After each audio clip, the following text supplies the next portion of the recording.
Hey everyone, welcome to our page మన Tirupati vlogs. నేను మీ చక్రిని. చాలా మంది మన ఫాలోవర్స్ శ్రీవారి మెట్టు టోకన్ గురించి చాలా డౌట్స్ అయితే అడుగుతున్నారు. ఈ వీడియోలో ప్రతి ఒక్క డౌట్ ని నేను క్లారిటీగా ఎక్స్ప్లెయిన్ చేస్తాను. ఈ వీడియోని అయితే ఇంటి వరకు అయితే చూడండి. మొదటగా శ్రీవారి మెట్టు టోకన్ ఎక్కడ తీసుకోవాలి, ఏ టైంకి తీసుకోవాలని అయితే అడుగుతున్నారు. శ్రీవారి మెట్టు టోకన్ తిరుపతిలో ఓన్లీ భూదేవి కాంప్లెక్స్ లో మాత్రమే ఇష్యూ చేస్తున్నారు. అది కూడా ఆఫ్టర్నూన్ 2 PM ఎగ్జాక్ట్ గా 2 PM అయితే ఇష్యూ చేస్తున్నారు. వేరే ప్లేసెస్ లో ఎక్కడైతే ఇష్యూ చేయట్లేదు. భక్తులు అయితే విషయాన్ని గమనించాలి. నెక్స్ట్ క్వశ్చన్ వచ్చేసి శ్రీవారి మెట్టు టోకన్ ని తీసుకున్నాక ఎక్కడ స్కానింగ్ చేసుకోవాలని అడుగుతున్నారు. శ్రీవారి మెట్టు టోకన్ తీసుకున్న తర్వాత నడిచి వెళ్ళేటప్పుడు 1200 స్టెప్ దగ్గర అయితే స్కానింగ్ చేసుకోవాలి. అలా స్కానింగ్ చేసుకోకంటే మీ టోకన్ అయితే ఇన్వాలిడ్ అవుతుంది. ఖచ్చితంగా టోకన్ అయితే స్కానింగ్ చేసుకోండి. శ్రీవారి మెట్టు టోకన్ తీసుకున్నాక ఎలా వెళ్ళాలని అడుగుతున్నారు. లైక్ బస్సులో వెళ్ళొచ్చా, కార్లో వెళ్ళొచ్చా, పర్సనల్ వెహికల్స్ వెళ్ళొచ్చా అని అడుగుతున్నారు.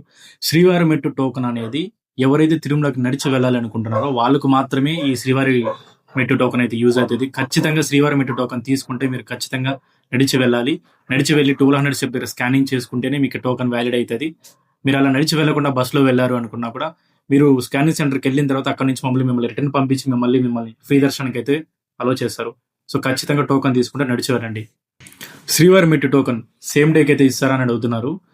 శ్రీవారి మెట్టు టోకన్ కానీ ఎస్ఎస్జి టోకన్ కానీ సేమ్ డేకి అయితే ఇష్యూ చేయట్లేదు. ఫర్ ఎగ్జాంపుల్ మీరు టుమారో అంటే రేపు దర్శనం చేసుకోవాలనుకుంటే ఒక రోజు 1 day బిఫోరే మీరు టోకన్ అయితే తీసుకోవాలి. రేపు దర్శనం చేసుకోవాలనుకుంటే ఈ రోజు టోకన్ అయితే తీసుకోవాలి. సో సేమ్ డేకి అయితే ఇవ్వట్లేదు. భక్తుల విషయాన్ని గమనించాలి. శ్రీవారి మెట్టు టోకన్ తీసుకోవాలనుకుంటే ఆధార్ కార్డ్ ఒరిజినల్ ఉండాలా, జిరాక్స్ ఉండాలని చెప్పేసి చాలా మంది మన ఫాలోవర్లు అవుతున్నారు. సో శ్రీవారి మెట్టు టోకన్ కానీ ఎస్ఎస్జి టోకన్ కానీ మనకు ఒరిజినల్ ఆధార్ ఉన్నా పర్లేదు, లేదా జిరాక్స్ కాపీ ఉన్నా పర్లేదు. ఇవి రెండూ లేకపోయినా మన మొబైల్లో ఆధార్ కార్డ్ ఫోటో ఉన్నా కూడా సరిపోద్ది. సో మీకు టోకన్ అయితే ఇష్యూ చేస్తారు. కానీ మరి మీరు తిరుమలకి వెళ్ళిన తర్వాత సిఆర్ ఆఫీస్ దగ్గర రూమ్స్ తీసుకోవాలనుకుంటే మాత్రం ఖచ్చితంగా జిరాక్స్ అయితే ఉండాలి.